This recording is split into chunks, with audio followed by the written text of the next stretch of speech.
ನಮಸ್ಕಾರ, ಈ ನ್ಯೂಸ್ ಟಿವಿಗೆ ಸ್ವಾಗತ. ನಾನು ಶಿರೀಷಾ. ಮೊದಲಿಗೆ ಹೆಡ್ಲೈನ್ಸ್. ಶಿಕ್ಷಕರ ದಿನಾಚರಣೆ ಬಂದರೂ ಕನಸಾಗಿಯೇ ಉಳಿದ ಗುರುಭವನ, ನೆಲಮಹಡಿಗೆ ನಿಂತು ಹೋದ ಕಟ್ಟಡ, ಮಳೆ ಬಂದರೆ ಹರೋಹರ. ರಾಜಕಾಲುವೆ ಆಸುಪಾಸು ಮನೆಗಳಿಗೆ ಮೋರಿ ನಿರ್ಮಿಸುವಂತೆ ಸ್ಥಳೀಯರು ಆಗ್ರಹ, ಸ್ಥಳಕ್ಕೆ ಪೌರಾಯುಕ್ತೆ ಭೇಟಿ, ಕ್ರಮ ವಹಿಸುವ ಭರವಸೆ. ಗಗನಕ್ಕೇರಿದ ಟೊಮೊಟೊ ಬೆಲೆ ದಿಢೀರ್ ಕುಸಿತ, ಆತಂಕದಲ್ಲಿ ರೈತ. ನಿರಂತರ ಮಳೆ ಎಫೆಕ್ಟ್ನಿಂದ ರೋಗಬಾಧೆ ಒಂದೆಡೆಯಾದರೆ ಬೆಲೆ ಕುಸಿತ ಮತ್ತೊಂದೆಡೆ. ದೇಶದಲ್ಲಿಯೇ ಅತಿ ಹೆಚ್ಚಿನ ತಲಾದಾಯ ಕರ್ನಾಟಕದಲ್ಲಿದೆ. ರಾಜ್ಯ ಸರ್ಕಾರ ಜಾರಿಗೆ ತಂದಿರುವ ಗ್ಯಾರಂಟಿ ಯೋಜನೆಗಳೇ ಇದಕ್ಕೆ ಕಾರಣ. ಎಚ್ಎಂ ರೇವಣ್ಣ.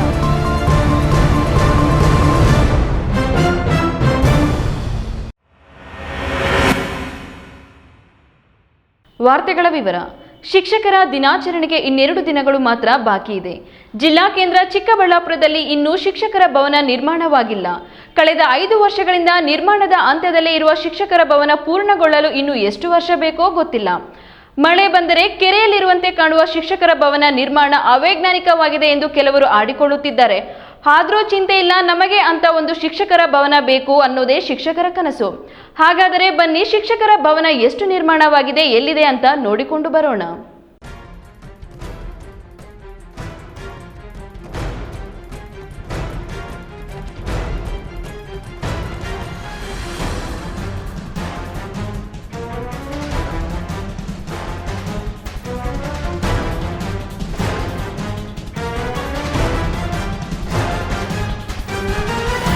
ಇದೇ ನೋಡಿ ಶಿಕ್ಷಕರ ಭವನ. ಇದು ನಗರದ ಹೊರವಲಯ ಜೈನ್ ಆಸ್ಪತ್ರೆ ಪಕ್ಕ ನಿರ್ಮಾಣವಾಗುತ್ತಿದೆ. 10 ವರ್ಷಗಳಿಂದ ಚಿಕ್ಕಬಳ್ಳಾಪುರ ಜಿಲ್ಲಾ ಕೇಂದ್ರದಲ್ಲೊಂದು ಸುಸಜ್ಜಿತವಾದ ಗುರುಭವನ ಕಟ್ಟಿಸಬೇಕೆಂಬ ಶಿಕ್ಷಕರ ಕನಸು ಇನ್ನೂ ಕನಸಾಗಿಯೇ ಉಳಿದುಕೊಂಡಿದೆ. ಡಾಕ್ಟರ್ ಕೆ ಸುಧಾಕರ್ ಸಚಿವರಾಗಿದ್ದಾಗ 5 ಕೋಟಿ ರುಗಳ ವೆಚ್ಚದಲ್ಲಿ ಗುರುಭವನಕ್ಕೇನೋ ಅಡಿಪಾಯ ಹಾಕಿ ನೆಲಮಹಡಿ ಕಟ್ಟಿದ್ದರು. ಆ ನಂತರ ಅನುದಾನ ಕೊರತೆಯಾಗಿ 5 ವರ್ಷಗಳಿಂದ ನೆನೆಗುದಿಗೆ ಬಿದ್ದಿದೆ. ನಿರ್ಮಾಣವಾಗುತ್ತಿರುವ ಗುರುಭವನ ಸ್ಥಳ ಹಳ್ಳದಲ್ಲಿದೆ. ಜೋರು ಮಳೆ ಬಂದ್ರೆ ಅಂತೂ ಗತಿ ಅರೋಹರ ಅನ್ನುವಂತಿದೆ.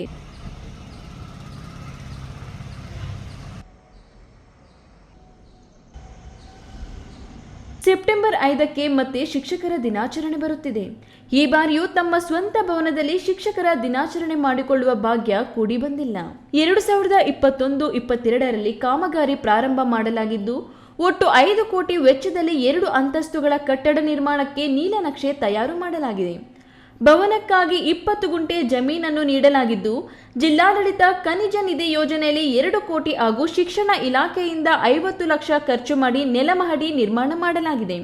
ಆ ನಂತರ ಡಾಕ್ಟರ್ ಕೆ ಸುಧಾಕರ್ ಅಧಿಕಾರ ಕಳೆದುಕೊಂಡು ಸಚಿವಗಿರಿ ಹೋದ ಮೇಲೆ ಕಾಮಗಾರಿಗೆ ವಿರಾಮ ಬಿದ್ದಿದೆ. 5 ವರ್ಷಗಳಿಂದ ನಿರ್ಮಾಣ ಹಂತದಲ್ಲಿಯೇ ಇರುವ ಕಟ್ಟಡ ಈ ಸದ್ಯ ಪೂರ್ಣಗೊಳ್ಳುವ ಸಾಧ್ಯತೆಗಳು ಕಾಣುತ್ತಿಲ್ಲ. ಸರ್ಕಾರಿ ಜಿಲ್ಲಾ ಪ್ರಾಥಮಿಕ ಶಾಲಾ ಶಿಕ್ಷಕರ ಸಂಘದ ಅಧ್ಯಕ್ಷರು ಆಗಿರುವ ಸರ್ಕಾರಿ ನೌಕರರ ಸಂಘದ ಅಧ್ಯಕ್ಷ ಎ ನಾರಾಯಣಸ್ವಾಮಿ ಕಟ್ಟಡ ನಿರ್ಮಾಣದ ಬಗ್ಗೆ ತಮ್ಮ ಅಭಿಪ್ರಾಯವನ್ನ ಹಂಚಿಕೊಂಡಿದ್ದು, ಉಳಿದ ಕಾಮಗಾರಿ ಪೂರ್ಣಗೊಳಿಸಿಕೊಡುವಂತೆ ಈಗಿನ ಉಸ್ತುವಾರಿ ಸಚಿವ ಡಾಕ್ಟರ್ ಎಂಸಿ ಸುಧಾಕರ್ ಹಾಗೂ ಶಾಸಕ ಪ್ರದೀಪ್ ಈಶ್ವರ್ ಅವರಿಗೆ ಮನವಿ ಮಾಡಲಾಗಿದೆ. ಇಬ್ಬರಿಂದಲೂ 2.5 ಕೋಟಿ ಅನುದಾನ ಒದಗಿಸುವುದಾಗಿ ಭರವಸೆ ನೀಡಿದ್ದಾರೆ. ಇದರ ಜೊತೆಗೆ ಕೋಲಾರ ಚಿಕ್ಕಬಳ್ಳಾಪುರ ಎಂಎಲ್ಸಿ ಅನಿಲ್ ಕುಮಾರ್, ಮತ್ತೊಬ್ಬ ಎಂಎಲ್ಸಿ ಡಿಟಿ ಶ್ರೀನಿವಾಸ್ ತಲಾ 10 ಲಕ್ಷ ರುಗಳು ನೀಡುವುದಾಗಿ ಭರವಸೆ ನೀಡಿದ್ದಾರೆ ಎಂದರು. ಗುರುಭವನ ಇಡೀ ಚಿಕ್ಕಬಳ್ಳಾಪುರ ಜಿಲ್ಲೆಯ ಸಮಸ್ತ 10,000 ಶಿಕ್ಷಕರ ಒಂದು ಪ್ರತಿನಿಧಿಸತಕ್ಕಂಥ ಒಂದು ಸಂಘಟನೆಯ ಒಂದು ಗುರುಭವನ. ಆ ಗುರುಭವನ ನಮ್ಮ ಜಿಲ್ಲೆಯಲ್ಲಿ ಇರಲಿಲ್ಲ, ಜಿಲ್ಲಾ ಮಟ್ಟದ ಗುರುಭವನ. ಆ ನಿಟ್ಟಿನಲ್ಲಿ ಹಿಂದೆ ನಮ್ಮ ಕೆ ಸುಧಾಕರ್ ಸಾಹೇಬರು ಸಚಿವರಾಗಿದ್ದ ಸಂದರ್ಭದಲ್ಲಿ ಆ ಸ್ಥಳವನ್ನು ಮಂಜೂರು ಮಾಡಿ ಅದಕ್ಕೆ ಒಂದು ನೀಲನಕ್ಷೆಯನ್ನು ತಯಾರು ಮಾಡಿ ಸುಮಾರು 5 ಕೋಟಿ ವೆಚ್ಚದಲ್ಲಿ ಒಂದು ರಾಜ್ಯದಲ್ಲೇ ಭವ್ಯವಾಗಿರ್ತಕ್ಕಂಥ ಒಂದು ಗುರುಭವನ ನಿರ್ಮಾಣ ಆಗಬೇಕು, ಜೊತೆಗೆ ರಾಜ್ಯದಲ್ಲೇ ಮಾದರಿ ಗುರುಭವನ ಆಗಬೇಕು ಅಂತಕ್ಕಂಥ ಒಂದು ನಿಟ್ಟಿನಲ್ಲಿ ಆ ಜಾಗವನ್ನು ನಮ್ಮ ಗುರುಭವನ ಸಮಿತಿಗೆ ಮಂಜೂರು ಮಾಡಿಸಿ ಅದಕ್ಕೆ ಒಂದು 5 ಕೋಟಿ ಅಂದಾಜಿನಲ್ಲಿ ನೀಲನಕ್ಷೆಯನ್ನು ತಯಾರು ಮಾಡಿ ನಮ್ಮ ಇಲಾಖೆಯ ವತಿಯಿಂದ 1 ಕೋಟಿ ರೂಪಾಯಿಯನ್ನು ಬಿಡುಗಡೆ ಆಗಿತ್ತು. ಅದರಲ್ಲಿ 50 ಲಕ್ಷ ರೂಪಾಯಿ ಬಿಡುಗಡೆ ಆಗಿದೆ ತಕ್ಷಣಕ್ಕೆ.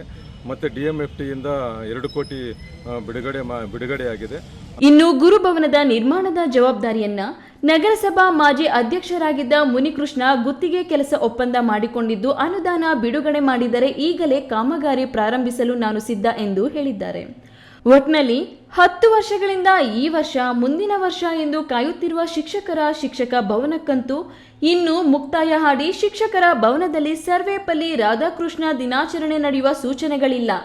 ಈಗಲಾದರೂ ಕಾಮಗಾರಿ ಶುರುವಾಗಿ ಮುಂದಿನ ವರ್ಷದ ವೇಳೆಗೆ ಕಾಮಗಾರಿ ಪೂರ್ಣಗೊಳ್ಳಲಿ ಎಂಬುದು ನಮ್ಮ ಕಳಕಳಿ. KS Narayanaswamy, news TV, Chikkaballapur. Sidlaghatta ನಗರದ ಚಿಂತಾಮಣಿ ಮಾರ್ಗದ ಟೋಲ್ಗೇಟ್ ಬಳಿ ಹಾದು ಹೋಗಿರುವ ರಾಜಕಾಲುವೆಗೆ ಸಿಮೆಂಟ್ ತಡೆಗೋಡೆ ನಿರ್ಮಿಸುವುದಕ್ಕಾಗಿ ಕಾಲುವೆಯಲ್ಲಿ ಹೂಳು ತ್ಯಾಜ್ಯ ತೆಗೆದು ಕಾಲುವೆ ಅಗಲೀಕರಣ ಕಾಮಗಾರಿ ನಡೆಯುತ್ತಿದ್ದು, ರಾಜಕಾಲುವೆ ಆಸುಪಾಸು ವಾಸಿಗಳು ಸಂಚರಿಸಲು ಅನುಕೂಲ ಆಗುವಂತೆ ಮೋರಿ ನಿರ್ಮಿಸಿಕೊಡಲು ಒತ್ತಾಯಿಸಿದರು.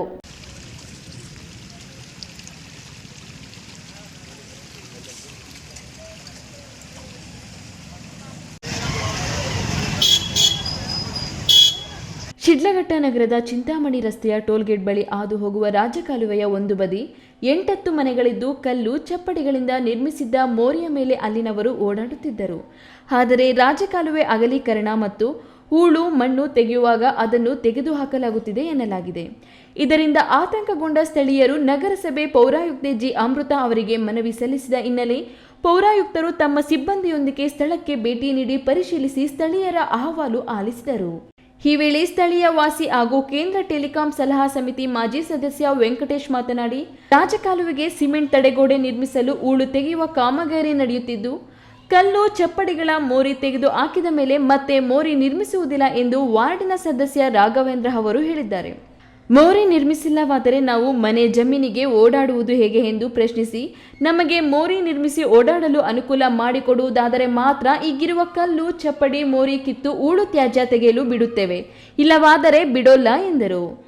23ನೇ ವಾರ್ಡ್ ನಿವಾಸ ಆಗಿದ್ದು ಇಲ್ಲಿ ಮೋರಿ ಕಾಮಗಾರಿ ಕೆಲಸ ನಡೀತಾ ಇದೆ. ಈ ಮನೆಗೆ ರಸ್ತೆ ಇದೊಂದೇ ರಸ್ತೆ ಇರೋದು. ಈ ರಸ್ತೆ ಸಹಿತ ಇವಾಗ ಇಂದಿರಾ ಮಾಡಬೇಕಂತ ಇದು ಮಾಡ್ತಾ ಇದ್ದಾರೆ ಸರ್. ಇವರು ಈ ಕೌನ್ಸಿಲರ್ ಆಗ್ಬೋದು, ಇನ್ನೊಬ್ರು ಆಗ್ಬೋದು, ಈ ಥರ ಮಾಡ್ತಾ ಇದ್ದಾರೆ. ಅದು ನಾವು ಮೇಡಮ್ನವ್ರ ಕರೆಸಿ ಮೇಡಮ್ ಗಮನಕ್ಕೆ ಕೊಟ್ಟಿದ್ದೀರಿ. ಇದು ಸರ್ ರಸ್ತೆ ಒಂದು ಬೇಕು ಮನೆಗಳಿಗೆ ಅಂತ. ಈಗ ಮಕ್ಕಳಿದ್ದಾರೆ, ಜೀವದಾನಿಗಳಿದ್ದಾವೆ, ಜೈನ್ ನೋಡೋದಕ್ಕೆ ಸ್ವಲ್ಪ ಪ್ರಾಬ್ಲಮ್ ಆಗಿದೆ ಸರ್ ಇಲ್ಲಿ. ಅಂದರೆ ಮೇಡಮ್ಗೆ ಒಂದು ಮನವಿ ಕೊಟ್ಟಿದ್ದೆ ಸರ್. ನಿನ್ನೆ ಒಂದು ಮನವಿ ಕೊಟ್ಟಿದ್ದು, ಇವತ್ತು ಮನವಿ ಕೊಟ್ಟಿದ್ದೆ ಸರ್ ಮೇಡಮ್ನವ್ರಿಗೆ. ಮನೆಗಳಿದ್ದಾವೆ ಇಲ್ಲಿ, ರಸ್ತೆನೂ ಇದೆ ನಮ್ಗೆ ಆವತ್ತಿಂದಾನು. ಇವಾಗ ಈ ರಸ್ತೆ ಇಲ್ಲ ಅಂದರೆ ನಾವು ಎಲ್ಲಿ ಸರ್ ಓಡಾಡೋದು? ನಮ್ಗೆ ರಸ್ತೆ ಮಾಡ್ಕೊಂಡು ಆಮೇಲೆ ಕಾಮಗಾರಿಕೆ ಮಾಡ್ಕೊಂಡು ಸರ್. ರಸ್ತೆ ಇಲ್ಲಾಂದ್ರೆ ಕಾಮಗಾರಿಕೆ ಮಾಡಕ್ಕೆ ಬಿಡೋದಿಲ್ಲ ಸರ್. ಇದಕ್ಕೆ ಪ್ರತಿಕ್ರಿಯಿಸಿದ ಪೌರಾಯುಕ್ತೆ ಜಿ ಅಮೃತ ಅವರು, ಈ ಜಮೀನುಗಳು ನಗರಸಭೆಗೆ ಸೇರಿಲ್ಲ, ನೀವು ಕಟ್ಟಿರುವ ಮನೆಗಳು ನಗರಸಭೆ ವ್ಯಾಪ್ತಿಗೂ ಬರಲ್ಲ. ರಾಜಕಾಲುವೆ ಮೇಲೆ ಮೋರಿ ನಿರ್ಮಿಸಲು ಕಾನೂನಿನಲ್ಲಿ ಅವಕಾಶ ಇಲ್ಲ, ನಮಗೂ ಅಧಿಕಾರವಿಲ್ಲ. ಬೇಕಾದರೆ ಮನವಿ ಕೊಡಿ, ನಾವು ಡಿಸಿಗೆ ಬರೆಯುತ್ತೇವೆ ಎಂದರು. ಇದರಿಂದ ಕುಪಿತಗೊಂಡ ಸ್ಥಳೀಯರು, ಈ ರಾಜಕಾಲುವೆಗೆ ಇಡೀ ನಗರದಲ್ಲಿ ಸುಮಾರು 2-3 ಕಿಲೋಮೀಟರ್ ದೂರ ಹಾದು ಹೋಗಿದೆ, ಅಲ್ಲೆಲ್ಲ ಮೋರಿ ಹೇಗೆ ನಿರ್ಮಿಸಿದ್ದೀರಾ? ರಾಜಕಾಲುವೆ ಮೇಲೆ ಮನೆ, ಅಂಗಡಿ, ಕಾಂಪ್ಲೆಕ್ಸ್ಗಳು ಕಟ್ಟಿದ್ದರೂ ಅವುಗಳಿಗೆ ಅನುಮತಿ ಹೇಗೆ ಕೊಟ್ಟಿದ್ದೀರಿ? ನಮಗೆ ಮಾತ್ರ ಮೋರಿ ಕಟ್ಟಲು ಆಗೋಲ್ಲ, ಅಧಿಕಾರ ಇಲ್ಲ ಎನ್ನುತ್ತೀರಿ. ಶ್ರೀಮಂತರಿಗೆ ಒಂದು, ಬಡವರಿಗೆ ಒಂದು ನ್ಯಾಯವ ಎಂದು ಕೊನೆಗೆ ಈ ಬಗ್ಗೆ ನಗರೋತ್ಥಾನ ಯೋಜನೆಯ ಇಂಜಿನಿಯರ್ಗಳು ಹಾಗೂ PDO ಅವರ ಗಮನಕ್ಕೆ ತರುತ್ತೇನೆ. ಅವರು ನೀಡುವ ಸೂಚನೆ ಮಾರ್ಗದರ್ಶನದಂತೆ ಮುಂದಿನ ಕ್ರಮ ಕೈಗೊಳ್ಳುತ್ತೇನೆ. ಅದುವರೆಗೂ ಕೆಲಸಕ್ಕೆ ಯಾರು ಅಡ್ಡಿಪಡಿಸಬೇಡಿ ಎಂದು ಪೌರಾಯುಕ್ತೆ ಸ್ಥಳೀಯರಿಗೆ ತಿಳಿಸಿ ಅಲ್ಲಿಂದ ತೆರಳಿದರು. ಸರ್ಕಾರಿ ಕಾಲುವೆ ಮಾಕೋಗ್ ರೂಲ್ಸ್, ಹಿಂಗೋರ್ಕ ದುಡ್ಡು ಹೋಗಿ ರಾಜಕೀಯ ಮಂಡಳಿಗೆ ಹೋಗಿ ರೂಲ್ಸಾ, ಸಾಮಾನ್ಯ ಜನಕ್ಕೆ ಹೋಗಿ ರೂಲ್ಸಾ? ಡಿಸಿ ಆಫೀಸ್ ಎಸ್ಟಿಮೇಟ್ ಸೀಟ್ ಅಲ್ಲಿ ವಸ್ತಾರು ಸರ್ ಹೋಗೋರ್ಕ ರೂಲ್ಸಾ? ರಾಜಕಾಲುವೆ ಎಲ್ಲ ಏನು ಒಂದು ಎಲ್ಲ ತೆರವುಗೊಳಿಸಿ ಮೇಡಮ್ ಅವರೇ, ಒಂದು ಕಡೆಯಿಂದ ನಾನು ಕೊಡ್ತೀನಿ ಲೆಟ್ರ್. ರಾಜಕಾಲುವೆ ಏನಿದೆ ಎಲ್ಲ ತೆರವುಗೊಳಿಸಿ. ನೀವು ಯಾಕೆ ತೆರವುಗೊಳಿಸ್ತಿಲ್ಲ? ನಮಗೆ ಒಂದು ರೂಲ್ಸ್, ಅವ್ರಿಗೆ ಒಂದು ರೂಲ್ಸ್ ಯಾಕೆ ಮಾಡ್ತೀರಾ? ಈ ವೇಳೆ ನಗರಸಭೆ ಕಂದಾಯ ಅಧಿಕಾರಿ ನಾಗರಾಜ್, ಜೆಇ ಚಕ್ರಪಾಣಿ, ಸ್ಥಳೀಯರಾದ ವೆಂಕಟೇಶ್, ದೇವರಾಜ್, ಭರತ್, ಪಿಳ್ಳಪ್ಪ, ಶ್ರೀನಿವಾಸ್, ನಾಗರಾಜ್ ಇನ್ನಿತರರು ಹಾಜರಿದ್ದರು. Veerapura Manjunath, news TV, Sidlaghatta. ಕೇವಲ 15 ದಿನಗಳ ಹಿಂದೆ ಗಗನಕ್ಕೇರಿದ ಟೊಮೊಟೊ ಬೆಲೆ ಇಂದು ಪಾತಾಳಕ್ಕೆ ಕುಸಿದಿದೆ. 15 ಕೆಜಿ ಟೊಮೊಟೊ ಬಾಕ್ಸ್ನ ಬೆಲೆ 150 ರುನಿಂದ 200 ರುಗೆ ಇಳಿದಿದ್ದು, ಟೊಮೊಟೊ ಬೆಳೆದ ರೈತನಿಗೆ ಸತತ ಮಳೆ ಕಾಟ ಒಂದೆಡೆಯಾದರೆ ಇದೀಗ ದರ ಕುಸಿತ ಗಾಯದ ಮೇಲೆ ಬರೆ ಹಾಕಿದಂತಾಗಿದೆ.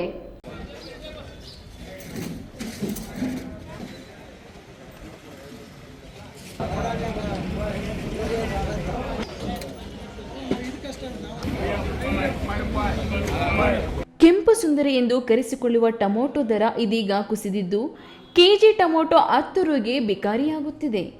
ಕೇವಲ 15 ದಿನಗಳ ಹಿಂದೆ ಟೊಮೊಟೊಗೆ ಒಳ್ಳೆ ದರ ಸಿಗುತ್ತಿದೆ ಎಂದು ಮಾತನಾಡಿಕೊಳ್ಳುತ್ತಿದ್ದ ರೈತರು ಟೊಮೊಟೊ ಬೆಳೆದೋನಿಗೆ ಒಳ್ಳೆ ದುಡ್ಡು ಎನ್ನುವಂತಿತ್ತು. ಇದೀಗ ದರ ಕುಸಿತದಿಂದ ಗ್ರಾಹಕ ನಿಟ್ಟುಸಿರು ಬಿಟ್ಟರೆ ಟೊಮೊಟೊ ಬೆಳೆದ ರೈತ ತಲೆ ಮೇಲೆ ಕೈ ಹೊತ್ತು ಕುಳಿತಿದ್ದಾನೆ. ಸತತ ಮಳೆಯಿಂದ ರೋಗಬಾಧೆ ಕೊಳೆತ ಒಂದೆಡೆಯಾದರೆ ಇದೀಗ ದಿಢೀರ್ ಬೆಲೆ ಕುಸಿತದಿಂದ ರೈತ ಕಂಗಾಲಾಗಿ ಹೋಗಿದ್ದಾನೆ. 15 ಕೆಜಿ ಕ್ರೇಟ್ 150 ರು ಬಿಕಾರಿಯಾಗುತ್ತಿದೆ. ಚಿಕ್ಕಬಳ್ಳಾಪುರ ಜಿಲ್ಲೆಯ ಚಿಂತಾಮಣಿ, ಬಾಗೇಪಲ್ಲಿ ಮತ್ತು ಚಿಕ್ಕಬಳ್ಳಾಪುರ ಎಪಿಎಂಸಿ ಮಾರುಕಟ್ಟೆಗೆ ಪ್ರತಿನಿತ್ಯ 16 ಟನ್ ಟೊಮೊಟೊ ಬರುತ್ತದೆ. ವಿಶೇಷವಾಗಿ ಕೋಲಾರ ಮಾರುಕಟ್ಟೆಗೆ ಟೊಮೊಟೊ ಹೆಚ್ಚಿನ ಪ್ರಮಾಣದಲ್ಲಿ ಆವಕವಾಗುತ್ತಿದೆ.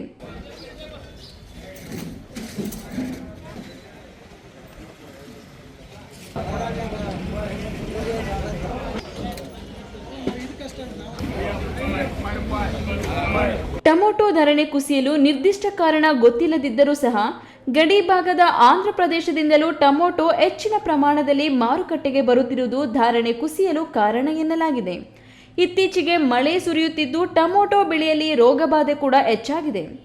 ಪ್ರಸ್ತುತ ಬೆಳೆದಿರುವ ಟೊಮೊಟೊ ಬೆಳೆಯಲ್ಲಿ ರೋಗ ನಿಯಂತ್ರಣಕ್ಕೆ ಬರದಿದ್ದರೆ ಹೂವು ಉದುರಿ ಇಳುವರಿ ಕಡಿಮೆಯಾಗಲಿದ್ದು ಮುಂದಿನ ತಿಂಗಳು ಟೊಮೊಟೊ ಬೆಲೆ ಮತ್ತೆ ಗಗನಕ್ಕೆ ಏರಲಿದೆ ಎಂದು ವ್ಯಾಪಾರಸ್ಥರು ಅಭಿಪ್ರಾಯಪಡುತ್ತಾರೆ.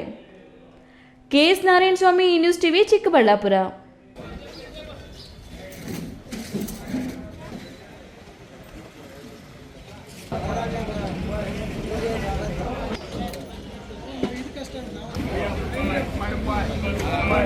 ಇದೀಗ ವಿರಾಮದ ನಂತರ ಈ ನ್ಯೂಸ್ ಟಿವಿ ಮುಂದುವರಿಯುತ್ತದೆ.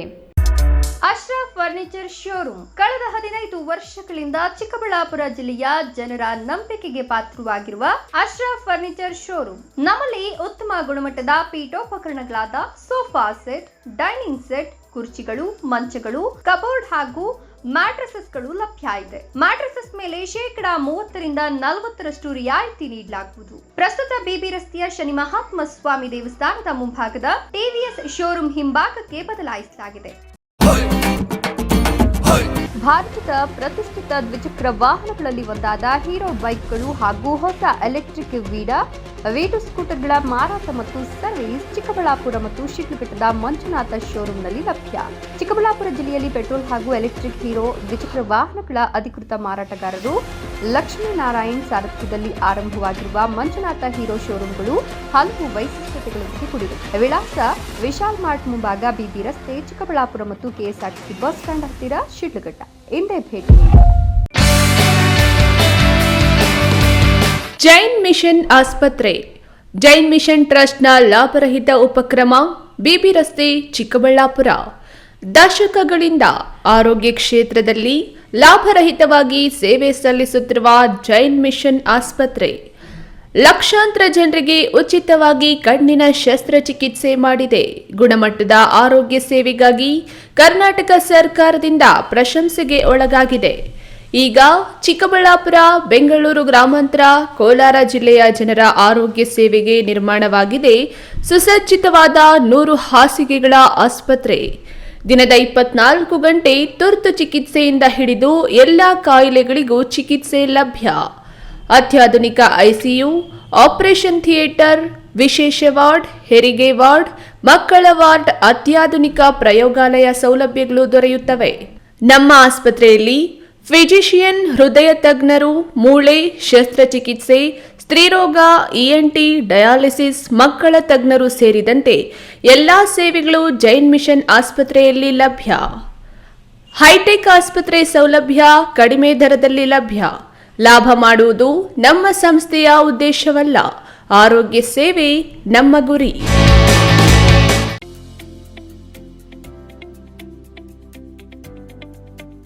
ಶಾಂತ ಸಮೂಹ ಶಿಕ್ಷಣ ಸಂಸ್ಥೆಗಳು ಪೇರೆಸಂದ್ರ, ಚಿಕ್ಕಬಳ್ಳಾಪುರ. ಪೇರೆಸಂದ್ರದ ಶಾಂತ ಸಮೂಹ ಶಿಕ್ಷಣ ಸಂಸ್ಥೆಯಲ್ಲಿ ಉದ್ಯೋಗ ಮತ್ತು ಸೇವಾ ಆಧಾರಿತ ನರ್ಸಿಂಗ್ ಕೋರ್ಸ್, ಅರೆ ವೈದ್ಯಕೀಯ ಕೋರ್ಸ್ಗಳು, ಪ್ರಯೋಗಾಲಯ ತರಬೇತಿ ಕೋರ್ಸ್ಗಳು, ಫಿಸಿಯೋಥೆರಪಿ, ಡಿ-ಫಾರ್ಮಾ ಮತ್ತು ಬಿ-ಫಾರ್ಮಾ ಕೋರ್ಸ್ಗಳಿಗೆ ದಾಖಲಾತಿಗಳು ಆರಂಭವಾಗಿದೆ. ನಿಮ್ಮ ಉಜ್ವಲ ಭವಿಷ್ಯಕ್ಕಾಗಿ ಆರೋಗ್ಯ ಶಿಕ್ಷಣ ಕೋರ್ಸ್ಗಳಿಗೆ ಇಂದೇ ದಾಖಲಾತಿ ಪಡೆಯಿರಿ. ವಿರಾಮದ ನಂತರ ಈ ನ್ಯೂಸ್ ಟಿವಿಗೆ ಸ್ವಾಗತ. ರಾಜ್ಯ ಸರ್ಕಾರ ಜಾರಿ ಮಾಡಿರುವ ಪಂಚ ಗ್ಯಾರಂಟಿ ಯೋಜನೆಗಳ ಕಾರಣದಿಂದಾಗಿ ದೇಶದಲ್ಲಿ ಕರ್ನಾಟಕ ರಾಜ್ಯ ತಲಾದಾಯದಲ್ಲಿ ಮೊದಲನೇ ಸ್ಥಾನದಲ್ಲಿದ್ದು, ಇಡೀ ದೇಶದಲ್ಲಿ ಅತಿ ಹೆಚ್ಚು ಜಿಎಸ್ಟಿ ಸಂಗ್ರಹಿಸಿಕೊಡುವ ರಾಜ್ಯ ಯಾವುದಾದರೂ ಇದ್ದರೆ ಅದು ಕರ್ನಾಟಕ ರಾಜ್ಯವಾಗಿದೆ.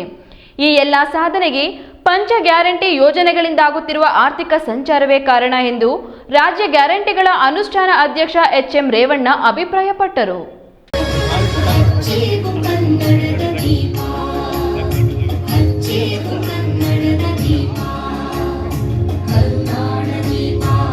ಚಿಕ್ಕಬಳ್ಳಾಪುರ ಜಿಲ್ಲಾಡಳಿತ, ಜಿಲ್ಲಾ ಪಂಚಾಯತ್, ಜಿಲ್ಲಾ ಪಂಚ ಗ್ಯಾರಂಟಿ ಯೋಜನೆಗಳ ಅನುಷ್ಠಾನ ಪ್ರಾಧಿಕಾರದ ಸಹಯೋಗದಲ್ಲಿ ಜಿಲ್ಲಾಡಳಿತ ಭವನದ ಮುಖ್ಯ ಸಭಾಂಗಣದಲ್ಲಿ ಗ್ಯಾರಂಟಿ ಯೋಜನೆ ಕುರಿತ ಕಾರ್ಯಾಗಾರ ಹಮ್ಮಿಕೊಳ್ಳಲಾಗಿತ್ತು. ಕಾರ್ಯಕ್ರಮಕ್ಕೆ ಚಾಲನೆ ನೀಡಿ ಮಾತನಾಡಿದ ರಾಜ್ಯ ಅಧ್ಯಕ್ಷ ಎಚ್.ಎಂ. ರೇವಣ್ಣ, ಜನರಲ್ಲಿ ಆರ್ಥಿಕ ಚೈತನ್ಯ ಹೆಚ್ಚಿಸಿ ಉತ್ತಮ ಬದುಕಿಗೆ ಕಾರಣವಾಗುತ್ತಿದೆಯಲ್ಲದೆ ಮುಖ್ಯವಾಗಿ ಮಹಿಳಾ ಸಬಲೀಕರಣದಲ್ಲಿ ಮಹತ್ತರ ಪಾತ್ರ ವಹಿಸುತ್ತಿದೆ. ರಾಜ್ಯ ಸರ್ಕಾರದ ಗ್ಯಾರಂಟಿ ಯೋಜನೆಗಳು ದೇಶದ ಗಮನ ಸೆಳೆಯುತ್ತಿವೆ.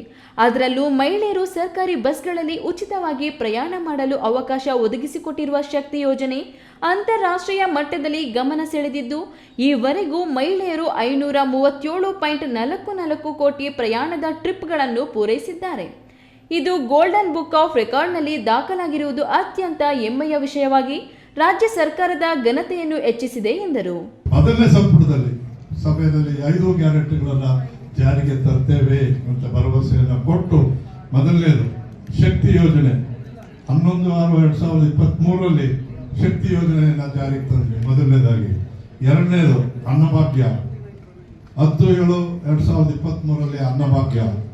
ಗೃಹ ಜ್ಯೋತಿ 5/8/2023 ಗೃಹಲಕ್ಷ್ಮಿ 30/8/2023 ಯುವ ನಿಧಿ 12/1/2024. ಈ 5 ಗ್ಯಾರಂಟಿಗಳನ್ನು ಜಾರಿ ತರುವ ಮೂಲಕ ಜನರಲ್ಲಿ ಆರ್ಥಿಕ ಸುಸ್ಥಿತಿ ಬರೋದಕ್ಕೆ ಕಾರಣೀಭೂತರಾದರು ಅಂತ ಹೆಮ್ಮೆ ವಿಷಯವನ್ನು ತಮ್ಮ ಮುಂದೆ ಹಂಚಿಕೊಳ್ತಾ ಜಿಲ್ಲಾ ಉಸ್ತುವಾರಿ ಸಚಿವ ಡಾಕ್ಟರ್ ಎಂಸಿ ಸುಧಾಕರ್ ಮಾತನಾಡಿ, ನುಡಿದಂತೆ ನಡೆದ ಪ್ರಸ್ತುತದ ರಾಜ್ಯ ಸರ್ಕಾರ ಪರಿಣಾಮಕಾರಿಯಾಗಿ ಪಂಚ ಗ್ಯಾರಂಟಿ ಯೋಜನೆಗಳನ್ನು ಜಾರಿಗೆ ತಂದು ಸಾರ್ಥಕತೆಯನ್ನು ಮೆರೆದಿದೆ. ಯಾವುದೇ ಮಧ್ಯವರ್ತಿಗಳ ಹಾವಳಿ ಇಲ್ಲದೆ, ಭ್ರಷ್ಟಾಚಾರ ಇಲ್ಲದೆ ಯಾವುದಾದರೂ ಯೋಜನೆಗಳು ದೇಶದಲ್ಲಿ ಸರಿಯಾಗಿ ಬಡವರು, ಮಧ್ಯಮ ವರ್ಗದವರಿಗೆ ತಲುಪಿವೆ ಎಂದರೆ ಅವು ರಾಜ್ಯದ ಪಂಚ ಗ್ಯಾರಂಟಿ ಯೋಜನೆಗಳು. ಚಿಕ್ಕಬಳ್ಳಾಪುರ ಜಿಲ್ಲೆ ಈ ಯೋಜನೆಗಳ ಜಾರಿಯಲ್ಲಿ ಮುಂಚೂಣಿಯಲ್ಲಿದೆ ಎಂದರು. 160 ರೂಟ್ ಇತ್ತು, ಕಡೆಗೆ 65 ರೂಟ್ ಮಾತ್ರ ಆಪರೇಟ್ ಆಗ್ತಾ ಇತ್ತು. ನಾನು ಶಾಸಕನಾದಾಗ ಮತ್ತೆ ಪುನರಾಯ್ಕೆ ಆದಾಗ ಯಾಕೆ ಇಷ್ಟೆಲ್ಲ ಬಸ್ಗಳು ನಿಂತೋಯ್ತು? ಒಂದು ಬಸ್ ಖರೀದಿ ಮಾಡಿಲ್ಲ 4 ವರ್ಷದ ಅವಧಿಯಲ್ಲಿ. ನಿವೃತ್ತಿ ಆಗಿರ್ತಕ್ಕಂಥ ಚಾಲಕರು, ನಿರ್ವಾಹಕರನ್ನ ಅವರ ತುಂಬಿಸಕ್ಕಂತ ಉದ್ಯೋಗ ಕೊಡ್ತಕ್ಕಂಥ ಕೆಲಸ ಆಗಲಿಲ್ಲ. ಈಗ ನಮ್ಮ ಸರ್ಕಾರ ಮಾನ್ಯ ರಾಮಲಿಂಗಾರೆಡ್ಡಿ ಅವರು ಸಚಿವರಾದ ಮೇಲೆ ನಮ್ಮ ಶಕ್ತಿ ಯೋಜನೆಗೆ ಬಲ ತುಂಬತಕ್ಕಂತ ಕೆಲಸದ ಜೊತೆಗೆ ಇವತ್ತು 5,000ಕ್ಕಿಂತ ಹೆಚ್ಚು ಬಸ್ ಖರೀದಿ ಮಾಡತಕ್ಕಂತ ಕೆಲಸ ಆಗಿದೆ. ಕಾರ್ಯಕ್ರಮಕ್ಕೂ ಮುನ್ನ ಗಣ್ಯರು ವಾರ್ತಾ ಮತ್ತು ಸಾರ್ವಜನಿಕ ಸಂಪರ್ಕ ಇಲಾಖೆಯ ಗ್ಯಾರಂಟಿ ಯೋಜನೆಗಳ ಪ್ರಚಾರ ವಾಹನಕ್ಕೆ ಚಾಲನೆ ನೀಡಿದರು. ನಂತರ ಪಂಚ ಗ್ಯಾರಂಟಿ ಯೋಜನೆಗಳ ಅನುಷ್ಠಾನ ಇಲಾಖೆಗಳು ತೆರೆದಿದ್ದ ಜಾಗೃತಿ ಮಳಿಗೆಗಳಿಗೆ ಚಾಲನೆ ನೀಡಿದರು. ಶಕ್ತಿ ಯೋಜನೆಯಡಿ ನಿರ್ಮಿಸಿದ್ದ ಕೆಎಸ್ಆರ್ಟಿಸಿ ಬಸ್ಗಳ ವಿವಿಧ ಮಾದರಿಗಳ ಪ್ರಾತ್ಯಕ್ಷಿಕೆಗಳು ಗಮನ ಸೆಳೆದವು. ಒಟ್ಟಾರೆ ಜಿಲ್ಲಾಡಳಿತ ಭವನ ಇಂದು ಪಂಚ ಗ್ಯಾರಂಟಿ ಯೋಜನೆಗಳ ಫಲಾನುಭವಿಗಳಿಂದ ಕಿಕ್ಕಿರಿದಿತ್ತು. ಮಹಿಳಾ ಫಲಾನುಭವಿಗಳು ಸಾವಿರಾರು ಸಂಖ್ಯೆಯಲ್ಲಿ ನೆರೆದಿದ್ದರು. ಈ ವೇಳೆ ಜಿಲ್ಲಾ ಗ್ಯಾರಂಟಿ ಯೋಜನೆಗಳ ಅಧ್ಯಕ್ಷ ಯಳುವಳ್ಳಿ ಎನ್ ರಮೇಶ್, ಪಂಚ ಗ್ಯಾರಂಟಿ ಯೋಜನೆಗಳ ಅನುಷ್ಠಾನ ಪ್ರಾಧಿಕಾರದ ಉಪಾಧ್ಯಕ್ಷರಾದ ಸೂರಜ್ ಹೆಗ್ಗಡೆ, ಪುಷ್ಪಾ ಅಮರ್ನಾಥ್ ಪಾಟೀಲ್, ದಿನೇಶ್ ಗುಳಿಗೌಡ, ಜಿಲ್ಲಾ ಉಸ್ತುವಾರಿ ಕಾರ್ಯದರ್ಶಿ ಎನ್ ಮಂಜುಳಾ, ಜಿಲ್ಲಾಧಿಕಾರಿ ಪಿಎನ್ ರವೀಂದ್ರ, ಜಿಲ್ಲಾ ಪಂಚಾಯತ್ ಮುಖ್ಯ ಕಾರ್ಯನಿರ್ವಹಣಾಧಿಕಾರಿ ಡಾಕ್ಟರ್ ವೈಎನ್ ನವೀನ್ ಭಟ್ ಇತರರು ಹಾಜರಿದ್ದರು. ಕೆಎಸ್ ನಾರಾಯಣಸ್ವಾಮಿ, ಈ ನ್ಯೂಸ್ ಟಿವಿ, ಚಿಕ್ಕಬಳ್ಳಾಪುರ. ಈವರೆಗೂ ನಗರದ ಆಸ್ತಿದಾರರಿಗೆ ನೀಡಿರುವ 4.5 ಸಾವಿರ ಈ ಖಾತೆಗಳ ವಿತರಣೆಯು ಸಂಪೂರ್ಣ ಪಾರದರ್ಶಕವಾಗಿದ್ದು, ಏನೇ ದೂರುಗಳಿದ್ದರೂ ನೇರವಾಗಿ ನನ್ನನ್ನು ಸಂಪರ್ಕಿಸಿ ಎಂದು ಶಾಸಕ ಕೆಎಚ್ ಪುಟ್ಟಸ್ವಾಮಿ ಗೌಡರು ಕರೆ ನೀಡಿದರು. ಗೌರಿಬಿದನೂರು ನಗರಸಭೆ ಕಚೇರಿಯಲ್ಲಿ ಆಯೋಜಿಸಿದ್ದ ಖಾತಾ ಅದಾಲತ್ ಕಾರ್ಯಕ್ರಮದಲ್ಲಿ ಶಾಸಕ ಕೆಎಚ್ ಪುಟ್ಟಸ್ವಾಮಿ ಗೌಡ ಭಾಗವಹಿಸಿ ಮಾತನಾಡಿ, ಪ್ರತಿ ವಾರ 280ಕ್ಕೂ ಹೆಚ್ಚು ಖಾತೆಗಳನ್ನು ಖುದ್ದು ಕಚೇರಿಗೆ ಬಂದು ವಿತರಿಸುತ್ತಿದ್ದೇನೆ. ಈಗಾಗಲೇ ಸುಮಾರು 4.5 ಸಾವಿರ ಫಲಾನುಭವಿಗಳಿಗೆ ಖಾತೆ ವಿತರಣೆ ಮಾಡಲಾಗಿದೆ. ಖಾತೆ ವಿಭಾಗದಲ್ಲಿ ಲೋಪದೋಷಗಳನ್ನು ನಿಯಂತ್ರಿಸಲು ತಾವು ನಿರ್ದಾಕ್ಷಿಣ್ಯ ಕ್ರಮಕ್ಕೆ ಈ ಹಿಂದೆಯೇ ಮುಂದಾದ ಪರಿಣಾಮವೇ ಇಂದು ಪಾರದರ್ಶಕ ವ್ಯವಸ್ಥೆಗೆ ಅನುಕೂಲವಾಯಿತೆಂದರು. ಈಗಾಗಲೇ ಸುಮಾರು 4,500 ಖಾತೆಗಳನ್ನು ಇದುವರೆಗೂ ಕೊಟ್ಟಿದ್ದೀವಿ.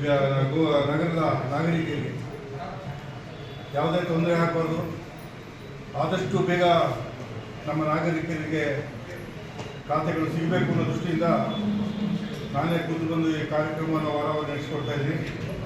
ಈ ಒಂದು 280 ಖಾತೆಗಳನ್ನ ದಯಮಾಡಿ ನೀವೆಲ್ಲ ಸ್ವೀಕಾರ ಮಾಡಬೇಕೆಂದರೆ ನಾನು ಸಾಂಕೇತಿಕವಾಗಿ ಕೊಟ್ಟು ನಗರಸಭಾಧ್ಯಕ್ಷ ಲಕ್ಷ್ಮೀನಾರಾಯಣ್ ಮಾತನಾಡಿ, ಜನಪರ ಆಡಳಿತಕ್ಕೆ ತಾವು ಹೆಚ್ಚು ಒತ್ತು ನೀಡುತ್ತಿದ್ದು, ವಾರ್ಡ್ಗಳಲ್ಲಿ ಸಮಸ್ಯೆಗಳು, ಮೂಲಭೂತ ಸಮಸ್ಯೆಗಳು ಕಂಡುಬಂದಲ್ಲಿ ನಗರದ ಪ್ರತಿ ವಾರ್ಡ್ಗೆ ಭೇಟಿ ನೀಡುತ್ತಿದ್ದೇವೆಂದರು. ಈ ವೇಳೆ ನಗರಸಭಾ ಸದಸ್ಯರಾದ ಡಿಜೆ ಚಂದ್ರಮೋಹನ್, ಅಮರ್, ಪದ್ಮಾವತಮ್ಮ, ವಿನಾಯಕನಗರ ಮಂಜುಳಾ, ರಾಜ್ಕುಮಾರ್, ಗೋಪಾಲ್, ಗಿರೀಶ್ ಹಾಗೂ ಪೌರಾಯುಕ್ತ ಕೆಎಂ ರಮೇಶ್ ಇದ್ದರು. ಪ್ರದೀಪ್, ಈ ನ್ಯೂಸ್ ಟಿವಿ, ಗೌರಿಬಿದನೂರು. ಸಹಕಾರ ಸಂಘಗಳಿಂದ ಮಾತ್ರ ರೈತರು, ಮಹಿಳೆಯರ ಸಬಲೀಕರಣ ಸಾಧ್ಯ. ಮಹಿಳೆಯರು ಸಹಕಾರಿ ರಂಗದಿಂದಲೇ ಆರ್ಥಿಕವಾಗಿ ಶಕ್ತಿ ಹೊಂದಿದ್ದಾರೆ ಎಂದು ಇಫ್ಕೋ ಸಂಸ್ಥೆಯ ಅಧ್ಯಕ್ಷ ಹಾಗೂ ಮಾಜಿ ಸಚಿವ ಕೆ ಶ್ರೀನಿವಾಸಗೌಡ ಹೇಳಿದರು.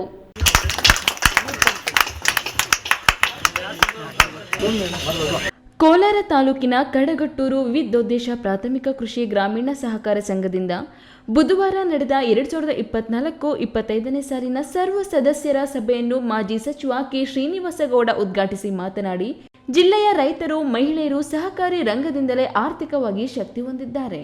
ಪ್ರಾಥಮಿಕ ಸಹಕಾರ ಕ್ಷೇತ್ರದಿಂದ ರಾಷ್ಟ್ರೀಯ ಮಟ್ಟಕ್ಕೆ ಸಹಕಾರಿಯಾಗಿ ಸೇವೆ ಸಲ್ಲಿಸಲು ನನಗೆ ಅವಕಾಶ ಸಿಕ್ಕಿದೆ. ರಾಜಕೀಯ ಕ್ಷೇತ್ರಕ್ಕಿಂತ ಸಹಕಾರ ಕ್ಷೇತ್ರದಲ್ಲಿ ಸಲ್ಲಿಸಿದ ಸೇವೆಯು ತೃಪ್ತಿ ತಂದಿದೆ.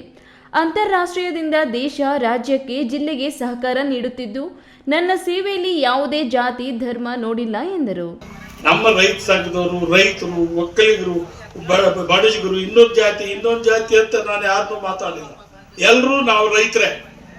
ಅವರು ಆ ಜಾತಿಯವರು, ಈ ಜಾತಿಯವರು ಅಂತೇಳು ನಾನು ಚಿಕ್ಕ ಹುಡುಗನಾಗಿನಿಂದ ಕೂಡ ಎಲ್ಲರೂ ಒಂದೇ ಸರಿ ಯಾರೇ SC ST ಮನೆಗಳಲ್ಲಿ ಊಟ ಮಾಡಿದ್ದೀನಿ.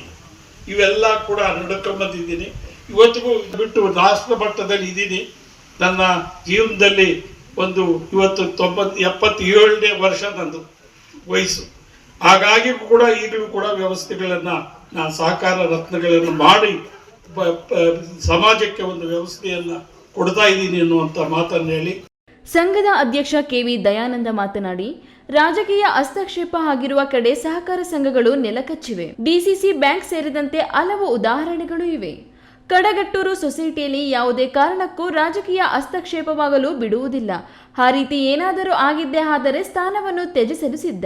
ಯಾವುದೇ ರೀತಿ ಮುಲಾಜಿಗೆ ಒಳಗಾಗದೆ ಪಕ್ಷಾತೀತವಾಗಿ ಸೌಲಭ್ಯ ಕಲ್ಪಿಸುವ ಕೆಲಸ ಮಾಡುತ್ತಿದ್ದು, ಅಷ್ಟೇ ಪ್ರಮಾಣದಲ್ಲಿ ಮರುಪಾವತಿ ಆಗುತ್ತಿರುವುದರಿಂದ ಸಂಘವು ಒಟ್ಟಾರೆಯಾಗಿ 63 ಲಕ್ಷ ರು ಲಾಭ ಗಳಿಸಲು ಸಾಧ್ಯವಾಗಿದೆ ಎಂದು ತಿಳಿಸಿದರು. ಸಭೆಯಲ್ಲಿ ಉಪಾಧ್ಯಕ್ಷ ಎಂವಿ ಮಂಜುನಾಥ್, ನಿರ್ದೇಶಕರಾದ M David, BM Ramegowda, M Bayyanna, CD Ramachandregowda, Kumarachari, C Somashekar, Munikrishnappa, R Suresh, Gopalakrishnagowda, Ramesh, Narayanamma, M Narayanamma ಹಾಜರಿದ್ದರು. ಸತೀಶ್, ಈ ನ್ಯೂಸ್ ಟಿವಿ, ಕೋಲಾರ.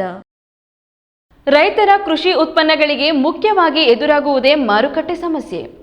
ಮಾರುಕಟ್ಟೆ ತಂತ್ರವನ್ನು ಅರಿತು ಸಮಸ್ಯೆಯನ್ನು ಸಮರ್ಥವಾಗಿ ಎದುರಿಸಿದ್ದೇ ಆದಲ್ಲಿ ಕೃಷಿಯಲ್ಲಿ ಲಾಭ ನಿಶ್ಚಿತ.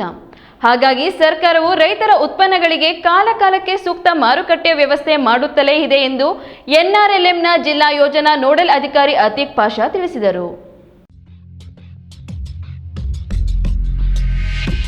ಶಿಡ್ಲಘಟ್ಟ ತಾಲೂಕು ಬೆಳ್ಳೂಟಿ ಗೇಟ್ನಲ್ಲಿ ಶ್ರೀ ಗುಟ್ಟಾಂಜನೇಯ ಸ್ವಾಮಿ ಕಲ್ಯಾಣ ಮಂಟಪದಲ್ಲಿ ಭಾರತಾಂಬೆ ಮಹಿಳಾ ಕಿಸಾನ್ ಪ್ರೊಡ್ಯೂಸರ್ ಕಂಪನಿಯ ಸರ್ವ ಸದಸ್ಯರ ವಾರ್ಷಿಕ ಮಹಾಸಭೆಯನ್ನು NRLMನ ಜಿಲ್ಲಾ ಯೋಜನಾ ನೋಡಲ್ ಅಧಿಕಾರಿ ಅತೀಕ್ ಪಾಷಾ ಉದ್ಘಾಟಿಸಿ ಮಾತನಾಡಿ, ಇತ್ತೀಚಿನ ವರ್ಷಗಳಲ್ಲಿ ರಸಗೊಬ್ಬರ, ತಿಪ್ಪೆಗೊಬ್ಬರ, ಬಿತ್ತನೆ ಬೀಜ ಸೇರಿದಂತೆ ಎಲ್ಲವುಗಳ ಬೆಲೆಯೂ ಹೆಚ್ಚಿದೆ. ಅದಕ್ಕೆ ತಕ್ಕಂತೆ ಕೃಷಿ ಉತ್ಪನ್ನಗಳಿಗೆ ಬೆಲೆ ಸಿಗದಿರುವುದು ಕೃಷಿಯಲ್ಲಿ ನಷ್ಟಕ್ಕೆ ಕಾರಣವಾಗುತ್ತಿದೆ. ಮಾರುಕಟ್ಟೆಯ ಬೇಡಿಕೆ, ಮಾರುಕಟ್ಟೆಯ ತಂತ್ರಗಳನ್ನು ತಿಳಿಯದೆ ಈ ಸಮಸ್ಯೆ ಎದುರಾಗುತ್ತಿದೆ ಎಂದರು. ಮಹಿಳೆಯರೇ, ರೈತರು, ನಿಮಗೆ ಸಂಬಂಧಪಟ್ಟಿರ್ತಕ್ಕಂಥ ಈ ಕೃಷಿಗೆ ಸಂಬಂಧಪಟ್ಟಂತ ನೀವು ಉತ್ಪಾದನೆ ಮಾಡತಕ್ಕಂಥ ಒಂದು ಏನು ಪದಾರ್ಥಗಳನ್ನು ಉತ್ಪಾದನೆ ಮಾಡ್ತೀರಿ ಕೃಷಿಯಲ್ಲಿ, ಅವುಗಳಿಗೆ ಮೊದಲನೇದಾಗಿ ಮಾರುಕಟ್ಟೆ ಸೌಲಭ್ಯ ಸಿಗಬೇಕು. ಆ ಮಾರುಕಟ್ಟೆ ಸೌಲಭ್ಯವನ್ನು ಈಗ ನಿಮಗೆಲ್ಲ ಗೊತ್ತಿದೆ, ರೈತರು ಬೆಳೀತಕ್ಕಂಥದ್ದು ಬೆಲೆ, ಅವ್ರಿಗೆ ಸಿಗ್ತಕ್ಕಂಥ ಬೆಲೆ ಬೇರೆ ಇರುತ್ತೆ. ಮಧ್ಯವರ್ತಿಗಳ ಹಾವಳಿಯಾಗಿ ನೀವು ಬೆಳೆದಿರ್ತಕ್ಕಂಥ ವಸ್ತುನ ಮಾರ್ಕೆಟಲ್ಲಿ ಹೋಗಿ ಕೊಂಡ್ಕೊಂಡ್ರೆ, ನೀವು ನಿಮ್ಮ ತೋಟದಲ್ಲಿ 10 ರೂಪಾಯಿಗೆ ಮಾರ್ತಕ್ಕಂಥದ್ದನ್ನ ಮಾರ್ಕೆಟಲ್ಲಿ ಎಷ್ಟಕ್ಕೆ ಮಾರ್ತಾರೆ? 50 ರೂಪಾಯಿಗೆ ಮಾರ್ತಾರೆ. ಈ ವೇಳೆ NRMLನ ತಾಲೂಕು ಕಾರ್ಯಕ್ರಮ ವ್ಯವಸ್ಥಾಪಕ ವಿಜಯ್ ಕುಮಾರ್ ಅವರು ಷೇರುದಾರರೊಂದಿಗೆ ಸಂವಾದ ನಡೆಸಿದರು. ಷೇರುದಾರರಿಗೆ ಷೇರುದಾರತ್ವದ ಪ್ರಮಾಣ ಪತ್ರವನ್ನು ನೀಡಲಾಯಿತು. ಕಾರ್ಯಕ್ರಮದಲ್ಲಿ ಕಂಪನಿ ಅಧ್ಯಕ್ಷೆ BP ಆಶಾ, ಕಂಪನಿಯ ಮುಖ್ಯ ಕಾರ್ಯನಿರ್ವಹಣಾಧಿಕಾರಿ S ನಯನಶ್ರೀ, ಲೆಕ್ಕಾಧಿಕಾರಿ RN ಸುರೇಶ್, NRMLನ ಜಿಲ್ಲಾ ಕಾರ್ಯಕ್ರಮ ವ್ಯವಸ್ಥಾಪಕ ಬಿರಾದರ್, ತಾಲೂಕು ಕಾರ್ಯಕ್ರಮ ವ್ಯವಸ್ಥಾಪಕ ವಿಜಯಕುಮಾರ್, ಕಂಪನಿಯ ಉಪಾಧ್ಯಕ್ಷೆ ಜಂಗಮಕೋಟೆ ನಸ್ರಿನ್ ತಾಜ್, ನಿರ್ದೇಶಕರಾದ ಚೀಮಂಗಲ ಮಾಲಶ್ರೀ ಇನ್ನಿತರರು ಇದ್ದರು. ವೀರಾಪುರ ಮಂಜುನಾಥ್, ಈ ನ್ಯೂಸ್ ಟಿವಿ, ಶಿಡ್ಲಘಟ್ಟ. ಪಟ್ಟಣಗಳಲ್ಲಿ ಯಾವುದೇ ರೀತಿಯ ಕೊರತೆ ಇಲ್ಲದೆ ಎಲ್ಲ ರೀತಿಯ ಸೌಲಭ್ಯಗಳು ದೊರೆಯುತ್ತವೆ. ಆದರೆ ಗ್ರಾಮೀಣ ಪ್ರದೇಶದ ಮಕ್ಕಳಿಗೆ ಹಾಗಲ್ಲ. ಹಾಗಾಗಿ ನಮ್ಮ ಆರ್ವಿ ಕಾಲೇಜ್ನ ಎನ್ಎಸ್ಎಸ್ ವಿಭಾಗದಿಂದ ನಮ್ಮ ಕೈಲಾದಷ್ಟು ಸಹಾಯವನ್ನು ಅನೇಕ ಗ್ರಾಮೀಣ ಪ್ರದೇಶದ ಸರ್ಕಾರಿ ಶಾಲೆಗಳಿಗೆ ಮಾಡುತ್ತಿದ್ದೇವೆ ಎಂದು ಆರ್ವಿ ಕಾಲೇಜು ಸಹ ಪ್ರಾಧ್ಯಾಪಕಿ ಲೋಕೇಶ್ವರಿ ಹೇಳಿದರು.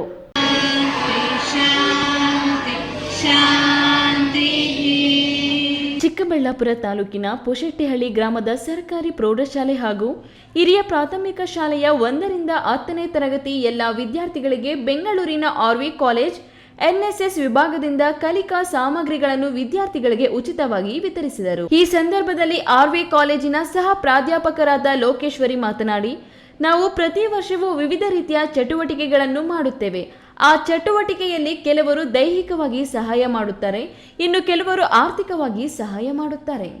ಆರ್ಥಿಕವಾಗಿ ಸಹಾಯ ಮಾಡಿದಂತಹ ಹಣವನ್ನು ಗ್ರಾಮೀಣ ಪ್ರದೇಶದ ವಿದ್ಯಾರ್ಥಿಗಳಿಗೆ ಕಲಿಕಾ ಸಾಮಗ್ರಿಗಳು ಸೇರಿದಂತೆ ವಿವಿಧ ರೀತಿಯ ವಿದ್ಯಾರ್ಥಿಗಳಿಗೆ ಉಪಯೋಗಕ್ಕೆ ಬರುವಂತ ವಸ್ತುಗಳನ್ನು ನಾವು ಉಚಿತವಾಗಿ ವಿತರಿಸುತ್ತೇವೆ. ಉದ್ದೇಶವಿಷ್ಟೇ, ನಾವುಗಳು ಪಟ್ಟಣಗಳಲ್ಲಿ ಯಾವುದೇ ರೀತಿಯ ಕೊರತೆ ಇಲ್ಲದೆ ಎಲ್ಲ ರೀತಿಯ ಸೌಲಭ್ಯಗಳು ದೊರೆಯುತ್ತವೆ. ಆದರೆ ಗ್ರಾಮೀಣ ಪ್ರದೇಶದ ಮಕ್ಕಳಿಗೆ ಹಾಗಲ್ಲ. ಹಾಗಾಗಿ ನಮ್ಮ ಆರ್ವಿ ಕಾಲೇಜ್ನ ಎನ್ಎಸ್ಎಸ್ ವಿಭಾಗದಿಂದ ನಮ್ಮ ಕೈಲಾದಷ್ಟು ಸಹಾಯವನ್ನು ಅನೇಕ ಗ್ರಾಮೀಣ ಪ್ರದೇಶದ ಸರ್ಕಾರಿ ಶಾಲೆಗಳಿಗೆ ಮಾಡುತ್ತಿದ್ದೇವೆ ಎಂದರು. ಸ್ವಯಂ ಸೇವಕರ ತಂಡದಲ್ಲಿ ಏನ್ ಮಾಡ್ತೀವಿ ಅಂತ ಹೇಳಿದ್ರೆ, ಪ್ರತಿ ವರ್ಷ ಆಕ್ಟಿವಿಟೀಸ್ ಮಾಡ್ತೀವಿ. ಆ ಆಕ್ಟಿವಿಟೀಸ್ ಮಾಡುವಾಗ ಕೆಲವೊಂದಷ್ಟು ಜನರು ಫಿಸಿಕಲಿ ಅಂದ್ರೆ ದೈಹಿಕವಾದಂತಹ ಶ್ರಮದಾನ ಮಾಡ್ತಾರೆ, ಕೆಲವೊಂದಷ್ಟು ಮಕ್ಕಳು ಆರ್ಥಿಕವಾಗಿ ಸಹಾಯ ಮಾಡ್ತಾರೆ. ಸೊ ಈ ರೀತಿ ನಾವು ಕಲೆಕ್ಟ್ ಆಗಿರುವಂತಹ ಹಣದಿಂದ ನಾವು ಸಿಟಿಯಲ್ಲಿ ಇರ್ತೀವಿ, ಬೆಂಗಳೂರು ಸಿಟಿಯಲ್ಲಿ ನಮಗೆಲ್ಲ ಫೆಸಿಲಿಟೀಸ್ ಸಿಗತ್ತೆ. ಆದರೆ ಸಿಟಿಯಿಂದ ದೂರ ಇರುವಂತಹ ಹಳ್ಳಿಗಳಲ್ಲಿರುವಂತಹ ಮಕ್ಕಳಿಗೆ ಸಮಾಜಮುಖಿಯಾದಂತಹ ಕಾರ್ಯಕ್ರಮಗಳನ್ನು ಮಾಡಕ್ಕೆ, ಸಮಾಜದ ಒಂದು ಮೇನ್ ಸ್ಟ್ರೀಮಿಗೆ ಬರೋದಕ್ಕೆ ಏನೇನು ಸಮಸ್ಯೆಗಳಿದೆ ಅನ್ನೋದನ್ನ ಅರಿತುಕೊಂಡು ಈ ಸಂದರ್ಭದಲ್ಲಿ ಸರ್ಕಾರಿ ಹಿರಿಯ ಪ್ರಾಥಮಿಕ ಶಾಲಾ ಮುಖ್ಯ ಶಿಕ್ಷಕಿ ಶಾಂತಮ್ಮ, ಪ್ರೌಢಶಾಲಾ ಶಿಕ್ಷಕಿ ನಾಗವೇಣಿ, ಎಸ್ಡಿಎಂಸಿ ಅಧ್ಯಕ್ಷೆ ಜಯಲಕ್ಷ್ಮಿ, ಎಸ್ಡಿಎಂಸಿ ಉಪಾಧ್ಯಕ್ಷೆ ನಾಗರತ್ನಮ್ಮ, ಸದಸ್ಯರಾದ ಜ್ಯೋತಿ, ಸವಿತಾ ಇನ್ನಿತರರು ಉಪಸ್ಥಿತರಿದ್ದರು. ಪೊಶೆಟ್ಟಿಹಳ್ಳಿ ಚೇತನ್, ಈ ನ್ಯೂಸ್ ಟಿವಿ, ಮಂಚೇನಹಳ್ಳಿ. ಇದೀಗ ವಿರಾಮದ ನಂತರ ಈ ನ್ಯೂಸ್ ಟಿವಿ ಮುಂದುವರಿಯುತ್ತದೆ. ಕಷ್ಟಪಟ್ಟು ಹಣ ಕೊಡಿಸಿ ಒಡವೆ ಮಾಡಿಸಿರ್ತೀರಿ, ಮಕ್ಕಳ ಉನ್ನತಾಭ್ಯಾಸಕ್ಕೋ, ಅವ್ರ ಮದ್ವೆಗೋ ಅಥವಾ ಯಾವ್ದಾದ್ರೂ ಆರೋಗ್ಯ ಸಮಸ್ಯೆ ಬಂದಾಗ ಹಣ ಬೇಕಾಗತ್ತೆ. ಆ ಚಿನ್ನವನ್ನ ಮಾರೋಕೆ ಅಂತ ಹೋದಾಗ ಬೇಕಾಬಿಟ್ಟಿ ಬೆಲೆ ಕೇಳ್ತಾರೆ ಅನ್ನೋ ಚಿಂತೆಲಿದ್ದೀರಾ? ಇನ್ನು ಮುಂದೆ ಆ ಚಿಂತೆ ಮಾಡೋ ಪ್ರಮೇಯನೇ ಇಲ್ಲ. ಹಿಂದೆ ಹಿಂದೂಸ್ತಾನ್ ಗೋಲ್ಡ್ ಕಂಪನಿಗೆ ಬನ್ನಿ. ತಾವು ಅಡ ಇಟ್ಟಿರೋ ಚಿನ್ನವನ್ನ ತಕ್ಷಣ ಬಿಡಿಸಿ ಇಂದಿನ ಆನ್ಲೈನ್ ಬೆಲೆಗೆ ಕೊಂಡ್ಕೊಂಡು ಕೂಡಲೇ ಬಾಕಿ ಹಣವನ್ನ ನಿಮ್ ಕೈ ಕೊಡ್ತಾರೆ. ನಿಮ್ಮ ಕನಸಿನ ಸಾಕಾರಕ್ಕೆ ಜೊತೆ ಆಗ್ತಾರೆ. ಹಿಂದೂಸ್ತಾನ್ ಗೋಲ್ಡ್ ಕಂಪನಿ, ಇದು ನಿಮ್ಮ ಕಂಪನಿ ಅಲ್ಲ, ನಮ್ಮೆಲ್ಲರ ಕಂಪನಿ. ನನ್ನ ಕನಸು ಡಾಕ್ಟರ್ ಆಗೋದು. ಡಾಕ್ಟರ್ ಆಗೋದು ನನ್ನ ಕನಸು. ಮಗಳು ಡಾಕ್ಟರ್ ಆಗ್ಲಿ ಅನ್ನೋದು ನನ್ನ ಕನಸು. ಕನಸು ಎಲ್ಲರಿಗೂ ಇರುತ್ತದೆ. ಮಗನು ಡಾಕ್ಟರ್ ಆಗ್ಬೋದೇನ್ರಿ? ನನ್ನ ಕನಸು ಡಾಕ್ಟರ್ ಆಗೋದು. ಕನಸು ಎಲ್ಲರ ಹಕ್ಕು. ಆದರೆ ಕನಸು ನನಸಾಗಲು ಬೇಕು ನಂಬಿಕೆ, ಛಲ ಮತ್ತು ಪರಿಶ್ರಮ. Neat academy. ವಿರಾಮದ ನಂತರ ಈ ನ್ಯೂಸ್ ಟಿವಿಗೆ ಮತ್ತೆ ಸ್ವಾಗತ. ಇದೀಗ ಸಂಕ್ಷಿಪ್ತ ಸುದ್ದಿಗಳು.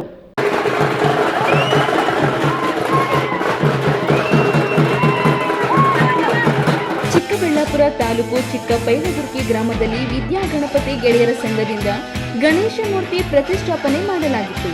ಪ್ರತಿ ವರ್ಷದಂತೆ ಈ ವರ್ಷವೂ ಪೂಜಿಸಿದ ಗಣೇಶ ಮೂರ್ತಿಗೆ 5 ದಿನಗಳ ಕಾಲ ವಿಶೇಷ ಪೂಜೆ ಸಲ್ಲಿಸಿದ ನಂತರ ಊರಿನ ಪ್ರಮುಖ ಬೀದಿಗಳಲ್ಲಿ ಮೆರವಣಿಗೆ ಮಾಡಿದ ಪದಾಧಿಕಾರಿಗಳು, ಗಣೇಶನ ಅಭಿಮಾನಿಗಳು ನೀಲಾಕಾಶದ ಸಮವಸ್ತ್ರ ತೊಟ್ಟು ಗಣೇಶ ಬಂದ, ಕಾಯಿ ಕಡುಬು ತಿಂದ, ಹೊಟ್ಟೆ ಮೇಲೆ ಗಂಧ, ಚಿಕ್ಕ ಕೆರೆಯಲ್ಲಿ ಬಿದ್ದ, ದೊಡ್ಡ ಕೆರೆಯಲ್ಲಿ ಎದ್ದ ಎಂಬ ಘೋಷಣೆಗಳೊಂದಿಗೆ ಕೆರೆಯಲ್ಲಿ ಮುಳುಗಿಸಿದರು. ಈ ವೇಳೆ ಜಿಲ್ಲಾ ಪಂಚಾಯಿತಿ ಮಾಜಿ ಅಧ್ಯಕ್ಷರು ಪಿಎನ್ ಕೇಶವರೆಡ್ಡಿ ಹಾಗೂ ಯುವ ಮುಖಂಡ ಗಿರೀಶ್ ಗೆರಿಗಾರೆಡ್ಡಿ ಹಾಜರಾಗಿ ಆಶೀರ್ವಾದ ಪಡೆದರು. ಈ ವರ್ಷದ ಗಣೇಶೋತ್ಸವವನ್ನ ಗ್ರಾಮದ ಯುವ ಮುಖಂಡರು ಸಿಎಂ ಮುನಿರೆಡ್ಡಿ, ಶ್ರೀನಿವಾಸ್, ನರಸಿಂಹಮೂರ್ತಿ, ಹರೀಶ್, ಶ್ರೀನಾಥ್, ಸಿ ಬೈರೆಡ್ಡಿ ಹಾಗೂ ಗಜೇಂದ್ರ ಮುಂದಾಳತ್ವ ವಹಿಸಿದ್ದರು.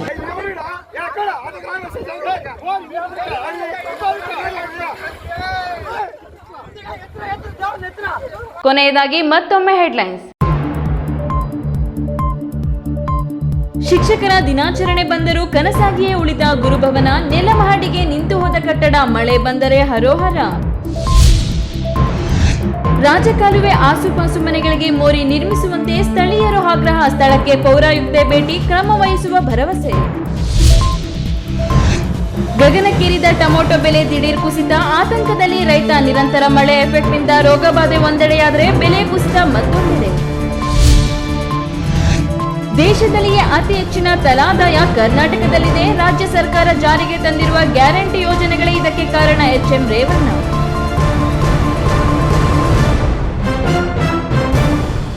ದಿನನಿತ್ಯದ ಸುದ್ದಿ ಸ್ವಾರಸ್ಯಕ್ಕಾಗಿ ತಪ್ಪದೆ ವೀಕ್ಷಿಸಿ ಈ ನ್ಯೂಸ್ ಟಿವಿ.